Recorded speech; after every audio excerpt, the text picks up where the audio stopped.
Welcome to Synchronicity. Got a good old-fashioned solo cast this week. End of year wrap up, 2024 preview. We'll be looking ahead. Looking ahead. Sure, okay. So we're gonna end that energy of 2023 of stumbling over words and things not being super cool. I don't know. 2023 was one of those learning years, one of those, we get a lot of wisdom. 2022, no small part, kind of one of those years too. But it's just been a weird time. 2024 is, I personally believe, a substantial shift in energy. I think everyone every year kind of believes that as we arbitrarily switch after a revolution around the sun and... Wait, is it? Yeah, it's a revolution around the sun. Jesus Christ. That's some basic astronomy there, Noah. You got it. We determined the breakdown of the months, and, there's 13 lunar cycles in the 12, so it's a little confusing. But we do it, and we say, Christmas is around now, the birth of Christ. And a lot of this, by the way, symbolically has to do with how the equator and the horizon look when we think of the cross of Christ, right? We're looking at that and we think, but that's actually what they're referring to. And the rise of Christ in your mind, it's your imagination. This is not a dude. Wasn't a guy who did all this stuff. A little too on the nose, don't you think? Just saying, not to offend anyone. If that's your preferred belief, by all means, go for it. I just happen to believe and subscribe to the theory that your imagination is Jesus Christ. It's okay. It's cool. It's all good. It's all love. Anyway, we're going to do a solo cast this week. I just dropped a bonus episode on Life as a Dream on the Patreon. That's a cool thing you can sign up to. We got a nice little community of people doing there. We had a live stream with Sean and Cass this past Saturday. That was really fun. We're going to do more of those, and we've been tossing around the idea of starting a new project, new podcast type of thing, maybe with video, of just something fun to do with the homies. You know what I mean? It's going to be fun. Anyway, we're doing that. Anyway, today, like I said, we're looking at 2024. We're doing a good old-fashioned reading. We're getting the cards out now. I'm going to shuffle them. I have others shuffled, but we'll do a Celtic cross for this. I haven't done one of these in a while publicly on the podcast. We do these a lot over on live streams when we have those, but we're looking ahead. I haven't pulled these yet. I have no idea what's going to come. We can't fight it. We just relay what the energy is. Again, you could be saying, well, how is this for me? How is this in any way related to me? Well, if you're listening to this podcast, there's some connection. There's some resonance there, is what I've found. Whenever I get readings, whether I go to people or I watch them online, and you go through phases in your life, I think, when you get readings, which is a cool thing, because kind of being honest with where you're at and where you have some questions. Anyway, 2024, look ahead. By the way, I think Karen Montowski, I was on her 2024 prediction episode. I think that's out the 28th, so that'll be a day after this comes out. Yeah. So basically, stay tuned for that. If you want to hear me actually talking about what 2024 is about, that's a good place to do it. We love Karen. Go support her shit. It's the year of supporting people with good shit, right? I mean, I think that's fair. All right, first card. Oh, 7 of Swords, a little tricky dicky here. Well, we may feel that we're taking a shortcut or getting away with something. This is kind of also the jump cut aspect of reality. So our current situation, the Celtic Cross is a 10-card spread, and each position relates to something else, right? You'll see what I mean. But the first one is your current situation, right? 7 of Swords. Mental realm 2. We're thinky, huh? We're going to be thinky. It is also Mercury retrograde right now as I'm recording this, and that was easy for me to say, Mercury retrograde. Mental realm, right? Reviewing, thinking, scheming, devising ways to do things. That's the 7 of Swords in a nutshell. So that's where we are for the current theme of 2024. 4 of Cups reversed is the challenge. And this really is the challenge is being able to see what is being presented to you, right? Not focusing in on everything else that is going on that you can't do, what you've looked at, what you've tried, what you thought, what you felt, what you believed. It's there is something being presented to you. And your challenge is, can you take that? Can you take that opportunity? Can you get that perspective that actually is going to allow you to shift into something that feels the way you would like it to feel, right? That feeling of accomplishment, the fulfillment. You could be saying, well, isn't this we go through ebbs and flows in life. Of course we do. But the question is how do we relate to those? what can we functionally do in those? When do we know it's just time to process and grieve? When do we know it's the time to kind of turn our jets on and like be like, hey, maybe there's a different perspective on this. Maybe I don't have to feel like this right now. Maybe you do. I'm just saying maybe you don't. You know what I mean? I think you know what I mean. What's in the past? The Wheel of Fortune reversed. Feel this one. So there probably has been some sense of injustice or just things being like a little bit underworldy even, right? We got Anubis on the top with the Wheel of Fortune, 4 cardinal symbols, that works, of the zodiac. So just like, maybe it hasn't felt like the luckiest and most auspicious of times for you, right? Is that possible? 2023, are we feeling a little bit like that? I don't know, maybe. Oh, what a wonderful card to see. 9 of Swords reversed. Anyone who knows anything about the 9 of Swords, you do not need to be any type of energy adept or psychic divination intuitive to know that the 9 of Swords upright, not a great card. This person is clearly waking up in the middle of the night with a nightmare and there are 9 swords behind them. Again, things to do with like the mental realm. The reason I keep saying that is swords relate to the air theme, right? So we're talking the mental realm, air signs you can think of relating to that. I'm just saying you may have had some anxiety and you're looking forward and will be experienced 2024. Thank you very much. An overcoming of that anxiety, an ability to process it and recognize that maybe you don't have to stay in acute heightened state of anxiety. Maybe there's something you can do about it. Maybe there's a way. And again, how this plays out, I want to be clear about like some of the aspects of the imaginal stuff, right? Is if you imagine the alleviation of anxiety, you are not implying how that comes about. When things get a little bit tricky with like manifesting stuff, right, is you get very specific about how it's going to happen rather than it has happened. So you prevent yourself from really thinking from it because you're thinking of the ways that it can happen. Does that make sense? It's a big distinction. So I offer that as an anxiety salve. Empress, conscious mind, we love that. Feelings of coming together. This resonates a lot with me because the main downloads I've been getting related to like, what are we doing next? What's the next kind of factor, period, element, era, all horrible word choices for what I'm trying to explain. Theme, chapter, better, elements of our life, what's coming up. And so our conscious mind, like it is communal stuff. It is really like working with others. I, for most of my life, have been what one would describe as a lone wolf. Well, I've been in relationships. I don't mean romantically, but in terms of like creative projects. Super lone wolf syndrome. I've realized the benefit over the years of working with other people, especially like-minded people. And at this point in my life, I feel I'm fairly good at finding like-minded people. I'm decent at doing that. I can be like, yes, you seem like-minded. Your vibe seems resonant with what we're putting out. The Empress here is all about that. Venusian energy, coming together, the aspect of love that brings and unifies, very generous, very nice. We love that. So far, great reading. Fucking Christ. All right, and here we go. All right, so here's the bad news. 10 of Swords upright in the unconscious position, okay? How many swords so far? 3, including the main theme, the future, and the unconscious. Okay, so again, this is like a real turning over of like conceptions of self, right? The way you think and perceive about yourself and feel about yourself is really like you're having like the dark night of the soul lifts, but hopefully you've been going through the dark night of the soul and are ready for it to lift, because if you haven't, then you may be experiencing some aspect of that and then the lift. It's not a bad card. We got 9 and 10 both in this reading. It's big time energy, but it's basically like resurrection energy. But it also does have a dude stabbed with 10 swords in the back. Let's be honest, okay? Yes, the black clouds are lifting in the back. There is a dawn at every dark period. Let's not forget that. But there is the process of the 10 swords stabbed in the back. Now, here is what I will say about that. A lot of people would go into relational things that have happened in your life. Do you feel betrayed by someone? Were you, stabbed in the back? Were someone take advantage of you? Did something not go the way you wanted it to go? And of course, those can manifest as situations in our lives.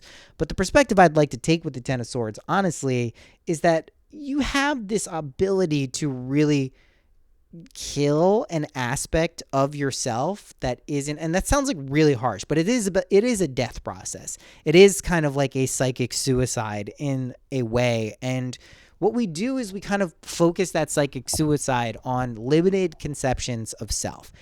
And that doesn't mean you are going to be LeBron James, right? It doesn't mean you're going to be Tyreek Hill. How about those Dolphins? How about them Cowboys, eh?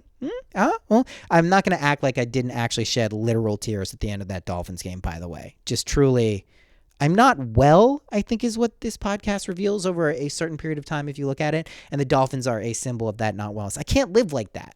We can't live by fucking 2 points. We just no good.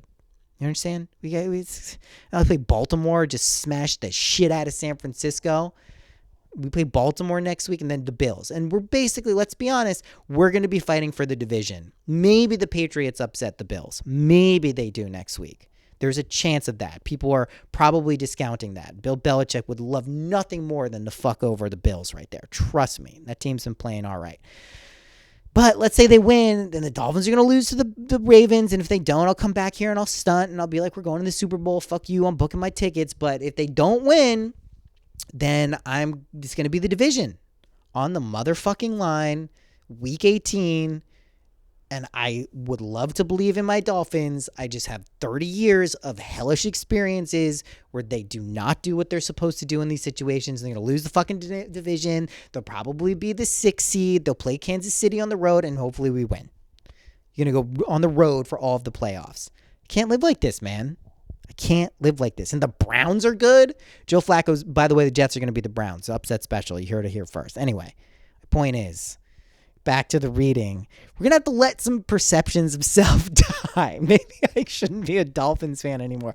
I can't do it. I will. That is my cross to bear for my existence. And hopefully my children's and the children's cross to bear. Because the Dolphins eventually will just be like one of the best teams ever. It's going to be amazing. And that's what I'm waiting for. But anyway, Ten of Swords in the unconscious, right? I also want to emphasize this is the unconscious here. This is your subconscious. This is your generator of reality.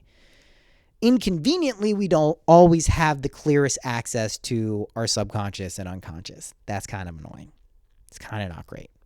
It's kind of like, hey, maybe I could have some insight here into what's going on. And it's like, nah, I'm not going to give you that insight. I'm going to give it to you in weird dreams and fucking pictures and situations and songs and movies. And you're going to feel kind of like a lunatic because that's how the archetypal projections kind of come out from the unconscious. And they're going to have to do with death and resurrection.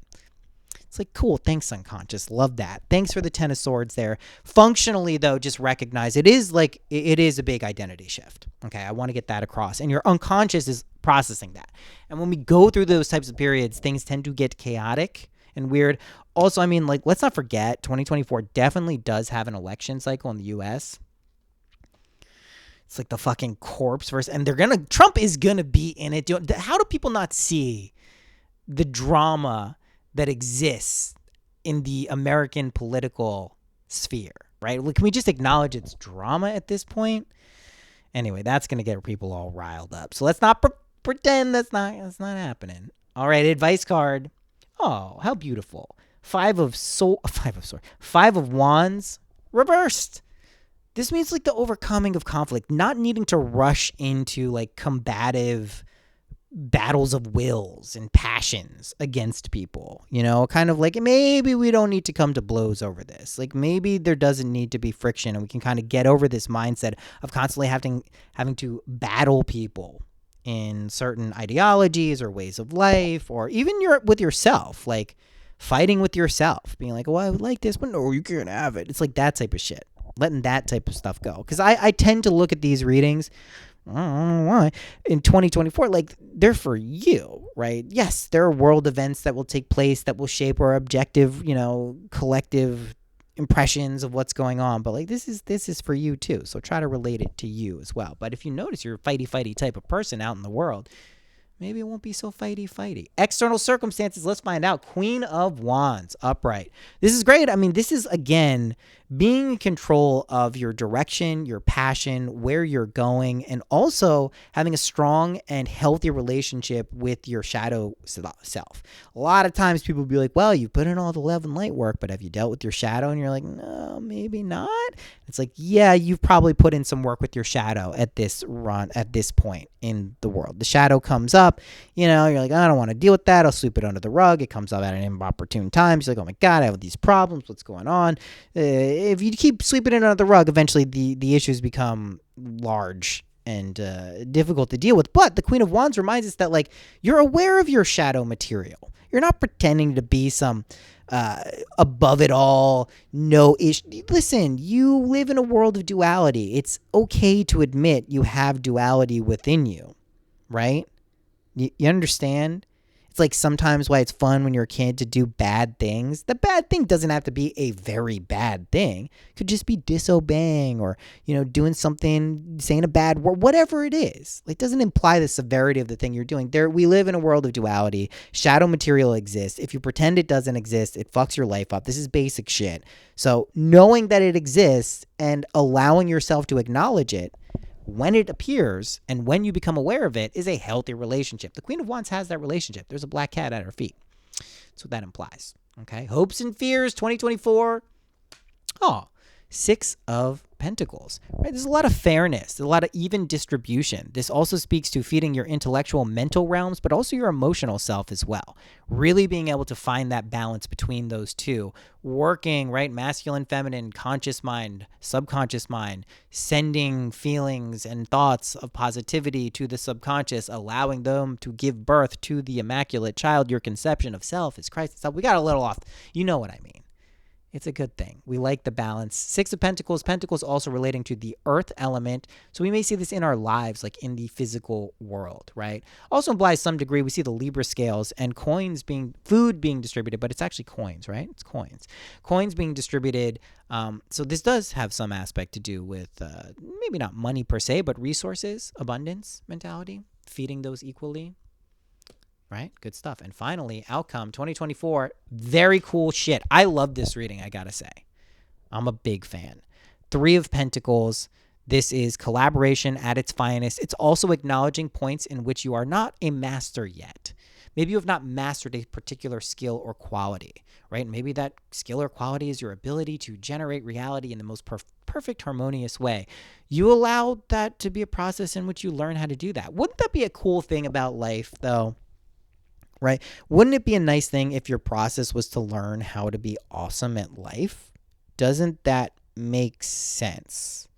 What if every opportunity and everything you go through in life is again just an opportunity to recognize that? Do we understand that? Collaboration in 2024 is going to be one of the biggest things. It is going to revolutionize probably aspects of our society in ways that we don't understand. This is just what I keep getting hit with. Maybe it's just for me personally. I don't think so. There's a lot of stuff going on technologically that are very confusing for people now, right? You can generate songs in 2 minutes with AI. I've been doing it. It's pretty crazy. It's really easy. It's not hard. And this type of, it's not, we call it artificial because we say it's not human, but it comes from the minds of humans, just the ideas for these things, number one, and the way they work and process information may not be exactly like that of a human, but it does it. And so there's all this weird AI stuff. There's social media is just, we don't know what it is. We're going to look back and probably 100, 200, 300 years and be like, whoa, how did they go from that period of not having this to totally having this, right? Or if you're someone who believes there's going to be an electromagnetic solar flare pulse EMP that wipes everything out. Don't think that's happening in 2024, right? I think I'm going to confidently go with that's not happening. I know we saw that if you watch the Don't Look Behind, whatever it is, the doomsday movie of the terrorist attacks that destabilized the United States. That was a fun one, right? Thanks, Obama. Super cool stuff. Love thinking about that, but not totally unentertaining, except don't do that teeth shit again. I am not into the teeth stuff. Don't like the teeth stuff. Don't do the teeth stuff. You've seen it. You know what I'm talking about. Just don't need it. Uncalled for, Loved Mr. Robot. Same dude who did Mr. Robot did that show, but didn't do teeth stuff to my recollection. So don't do the teeth stuff. Don't like it. It's weird.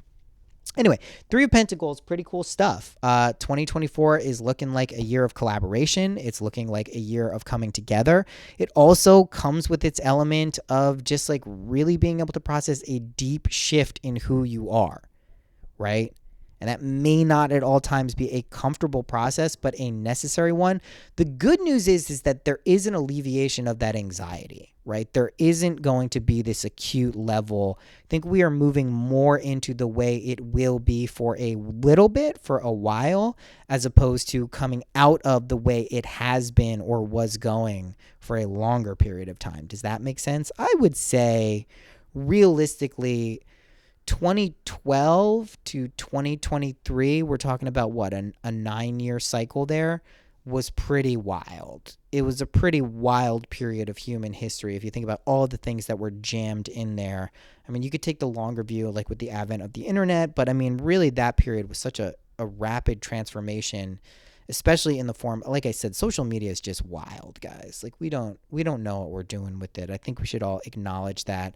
It's good, it's bad, it's neutral. I'm not being someone who's like, social media is so bad, don't do it. Yeah, sure, good luck. Okay, tune out. Don't do it for a while and then tell everyone how you didn't do it for a while and how great it was. Cool, you win the award. You're now the good person. And it's not even like that. Like, you won't be able to stay off of it. It's how we connect now. We have to acknowledge that. Do you understand? How many people would you not stay connected with if it wasn't for social media? Do you know what I mean? Like, good and bad, duality. It's the way it works. Welcome to the game, Earth 2024. That's the ad. Anyway, this has been a fun one. I don't need to make them of any certain length. That's one thing I'm learning. Is like these podcasts can be 45 minutes. They can be an hour. Maybe time is getting condensed. They can be shorter. Maybe they can be 15 minutes. Anyway, if you want like a whole 40-minute episode, that's on the Patreon. That's where we do those. It's where we do this shit. You feel me? Readings, I don't know. Maybe you can jam one in these last couple of days of December. I think I have 2 spots for Christ consciousness readings. Outside of that, we're shifting. I'm sending out an email to the synchronicity list. You can join that at syncpodcast.com in the beginning phases of 2024 to get everything rocking for what I'll be offering then, what we'll be doing. I think it should be a fun year. I'm looking forward to it. I feel good about it. I'm ready for 2023 to be over. It won't be the saddest to say goodbye to 2023. And that's okay. You don't have to be. You can appreciate it. You can say, wow, 2023, you really did your thing. Threw a lot of stuff at us. And we're still standing. And we're looking forward to 2024, where it seems like it's going to be at least a better qualitative feeling. I don't know how to say it. It just feels like that. It'd be amazing if it was just like the worst year of everyone's lives. Just be like, you were wrong. You were just super wrong. You just made all this shit up. But follow back. It'll be interesting to look back at 2020 when this year is over, 2024, and see how accurate this was for all of our lives, if nothing else. Anyway, we had a good time. Hope to see you out there. Until 2024, happy imaginating. That's again perfect 2023 vibes. Happy imagining. You can also imaginate if you would like. Either way, all good. I will see you in the new year. Oh, bye-bye. Love you.